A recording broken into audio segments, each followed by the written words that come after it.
he's a smart guy. He knows things, but he doesn't really understand life. He doesn't understand. I'm Andrew Levy, and this is the American Dream. What happened? We lost our way with movies, shows, entertainment in general. We don't really know anymore what's good about these things. It seems we actually lost the understanding of what's good. So what is good art? That's really what it comes down to. What makes a movie, a show, what makes these things actually good? Well, it goes to the word good. Something that's actually good is something that's forwarding a thing to be objectively better. That means that there has to be a thing, either a neutral position or a downward position, and you raise it up. You bring it someplace positive. You make sure it goes somewhere that we would identify as good. We seem to have lost that. When you watch a show nowadays, you watch a movie nowadays, there's been tons of shows over the years. They don't really lead to anywhere. They just kind of, we call them good. They have their funny moments, and shocking is a part of entertainment. But if the thing you're doing is only about shocking, it's really missing an essence. It's missing at its core of what is actually good. You actually have to make it something that grows, something that gets better. So, things are looking great. And then something tragic happens and everything goes down, and then it rises back up, and it's like the most wonderful thing. A good example of this is The Lion King. The Lion King, Simba's born, and things have their regular order, and Scar's there, Mufasa's brother, and he knows this guy's not exactly playing with a full deck. However, what could he do? And he actually says, like, what can I do? There's nothing I can really do. Scar gets him killed. Simba runs away. He takes over. He becomes king. He promises everything. He's really just some lazy guy. He wants to be able to just say, do this, do that, blah, blah, blah. And then everyone's just going to do everything he says. And he's not really a ruler. He's not really leadership. He's just somebody. He's a smart guy. He knows things, but he doesn't really understand life. He doesn't understand the functions of things. He doesn't know how to make good. He has no understanding of the good in and of himself. He just understands kind of like what he likes, what he doesn't like. He's kind of like a liberal, a leftist. And then you got Mufasa on the other hand. He's got some understanding religiousness. He's showing Simba the kings and the circle of life. And at the end of the day, you die. You pass down your gift to your children, and you're going to have a son, and he's going to take over Pride Rock and all that stuff. And it's a great journey. What happens after Scar kills Mufasa and Simba runs away? He ends up, now things went down. So we had everything looking normal. Now things have gone down. Now you got Pride Rock is turned to garbage. Food is scarce. They have no water. They're basically, they're in poverty. It's awful over there. And Simba is out there. He's living amongst Timon and Pumbaa. They have this philosophy, Hakuna Matata, and this is like a nice little fun thing. It was very beneficial for him. He just lost everything.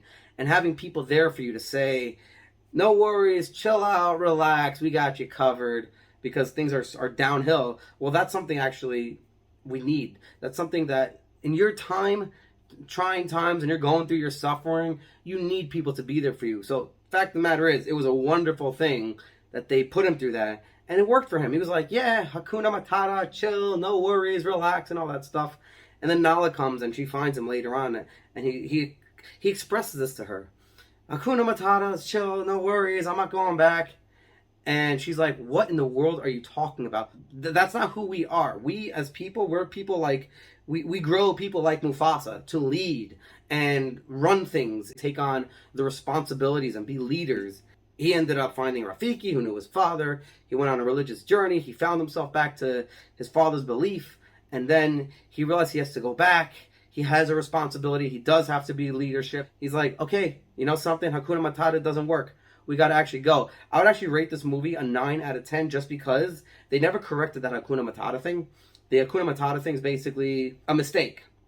It was good for the time when just to chill out for that. But as a philosophy means this is your philosophy in life. This is your way of life to be like that, but simultaneously also take leadership and run Pride Rock as your father raised you to. Does not go with that philosophy, meaning that philosophy actually doesn't work, and it's actually rejected here as a rule. I think they should have thrown in some new philosophy and said, let's do this, time and place for everything, but generally speaking, leadership, responsibility, and all that stuff, that would have been a a better philosophy to forward, which would have made the movie a 10 out of 10 just from a technical standpoint, but it's an incredible movie. The hyenas kill Scar. It wasn't actually Simba who killed Scar. It was the hyenas who killed Scar from his deceit, from his lies. He was lying to them, being deceitful to them the whole time. He was just talking he was just saying stuff, trying to just get his way, what he wants. He was very self-centered, selfish. It was all about me, me, me. It was all about the ego. That's what it was all about. It wasn't about doing what was right. And at the end, the hyenas were like, when he said, I think what he said, that they're the ones who killed your father. It wasn't me. I'm like you. I'm a lion. And they heard him. And then he went to the hyenas and said to take care of things. And the hyenas are like, we're not buddies. We're not friends. What are you talking about? Yeah, did you hear him before? Whatever. And they took care of him. They got rid of Scar. That's what happened. And it was phenomenal. And that was a very satisfying ending, because this was an evil that took over Pride Rock. And now Simba is there with Nala. They have their kid, and the Order is back. And they wiped out the evil. The Scar that was there in the beginning, as far as we could tell, is no longer there. Now, what's with the hyenas is another story, whatever it is. There was an evil that developed that we banished from the storyline and took care of it, and there was justice served. And it was something that was good. And this is just one example. There's been a lot of stories, older stories. This isn't that old. There's stuff going back further even, where there's a lot of stuff that's just satisfying, and it's like, wow, this is something forwarding a good. And that's really what we're missing. We're missing this idea of forwarding good. We're calling things good because we relate to it. And we're saying, wow, that is so good. I relate to that. I'm like that. Yeah, that must be good. But really, is the thing forwarding a good? That's really what the question is, and that's really what matters here. That's what I think we need to care about in our movies. When you're watching a movie, you're watching a show, actually consider these things, the fact that you want this type of entertainment. Maybe talk to your friends about it. Anyhow, that's all I got for that. Next time I want to get into Mary Poppins. How good is Mary Poppins, really? Is it a phenomenal movie? I think there's a lot to get to about it. We'll talk about it next time. All the best, and thanks for watching.